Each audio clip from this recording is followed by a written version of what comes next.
Halo semuanya, selamat datang di pembelajaran dasar-dasar desain komunikasi visual. Pada video kali ini, kita akan membahas topik penting bagi setiap desainer muda, yaitu website penyedia resource design. Kita akan mengenal berbagai situs yang bisa membantu kalian mendapatkan bahan desain seperti foto, icon, font, dan mockup, tentunya secara legal dan etis. Setelah mengikuti pembelajaran ini, kalian diharapkan mampu mengetahui beberapa website sumber daya desain yang bisa digunakan secara gratis, memahami jenis aset yang tersedia di dalamnya, mengenali perbedaan lisensi penggunaan, serta bisa memanfaatkan resource tersebut untuk proyek desain kalian, baik untuk tugas maupun karya profesional. Sebelum kita masuk ke daftar website, mari kita pahami dulu pengertiannya. Resource design adalah segala aset digital yang membantu proses kreatif seorang desainer. Contohnya icon, font, gambar, template, atau mockup. Dengan resource yang tepat, proses desain akan lebih cepat, hasilnya lebih rapi, dan tampil lebih profesional. Secara umum, resource design bisa berupa icon dan vektor, foto stok berkualitas tinggi, font dan tipografi, mockup produk, template media sosial, atau UI kits untuk desain aplikasi. Setiap jenis punya fungsi berbeda, tergantung kebutuhan proyek yang kalian buat. Saat mencari resource, jangan asal unduh. Pastikan situsnya aman dan legal. Beberapa hal yang perlu diperhatikan adalah, apakah lisensinya jelas?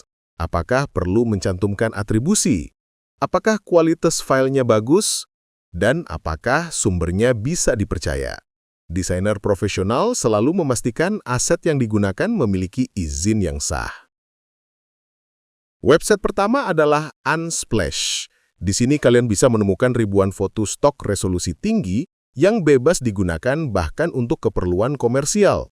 Cocok untuk desain poster, background, atau presentasi. Namun tetap, bacalah bagian lisensinya agar tahu batas penggunaannya. Kelebihannya, semua gambar di Unsplash tampak alami dan profesional. Selanjutnya, ada Freepik. Ini adalah situs favorit desainer karena menyediakan vektor, icon, mockup, dan template desain siap pakai. Kalian bisa mengunduh versi gratis atau berbayar. Perhatikan, versi gratis biasanya membutuhkan atribusi, artinya kalian harus mencantumkan nama pembuatnya. Freepik sangat cocok digunakan untuk proyek sekolah maupun latihan desain. Masih dari keluarga Freepik, kita punya Flaticon. Situs ini berfokus pada icon dan simbol. Ada ribuan icon dalam format SVG, PNG, dan EPS yang bisa kalian edit sesuka hati. Sama seperti Freepik, Flaticon juga menyediakan opsi gratis dengan kewajiban mencantumkan kredit pembuat. Kalau ingin bebas tanpa atribusi, bisa gunakan versi premiumnya. Berikutnya ada Google Fonts. Website ini menyediakan ratusan font gratis dan open source yang bisa digunakan untuk keperluan personal maupun komersial. Font-font di sini cocok untuk desain logo, poster, hingga branding digital. Selain mudah diunduh, Google Fonts juga mendukung penggunaan di web dan aplikasi. Jadi ini sumber terbaik untuk tipografi profesional. Selanjutnya ada situs tools.design. Ini adalah situs kurasi yang mengumpulkan ribuan resource desain dari berbagai kategori, mulai dari icon, mockup, template, hingga UI kits.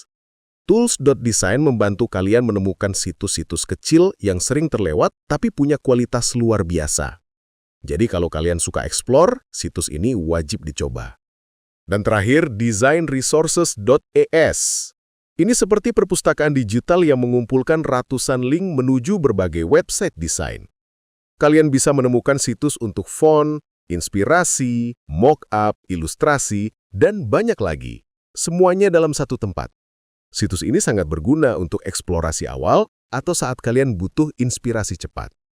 Oke, mari kita ringkas. Unsplash untuk foto, Freepik untuk vektor dan template, Flaticon untuk icon, Google Fonts untuk tipografi, tools.design, dan designresources.es untuk eksplorasi berbagai resource. Ingat, semua bisa digunakan secara gratis asalkan sesuai dengan lisensinya. Sebelum menutup, ada beberapa tips penting. Selalu baca lisensi aset sebelum dipakai. Gunakan sumber resmi dan hindari situs bajakan. Simpan informasi sumber dan pembuat aset. Jangan hanya menyalin, ubahlah agar menjadi karya baru. Dengan begitu, kalian tidak hanya kreatif, tapi juga profesional dan beretika. Jadi dari pembelajaran ini, kita belajar bahwa sumber daya desain sangat membantu proses kreatif, namun tetap harus digunakan dengan bijak dan sesuai aturan. Dengan memanfaatkan website seperti Unsplash, Freepik, dan Google Fonts, kalian bisa berkarya lebih cepat, lebih menarik, dan tetap menghargai hak cipta orang lain. Ingat, desainer hebat tidak hanya kreatif, tapi juga etis dan bertanggung jawab. Teruslah bereksperimen, gunakan resource dengan cerdas, dan jadilah desainer muda yang profesional dari sekarang. Sampai jumpa di video pembelajaran berikutnya. Jangan lupa komen, like, dan subscribe channel ini untuk video terbaru. Terima kasih.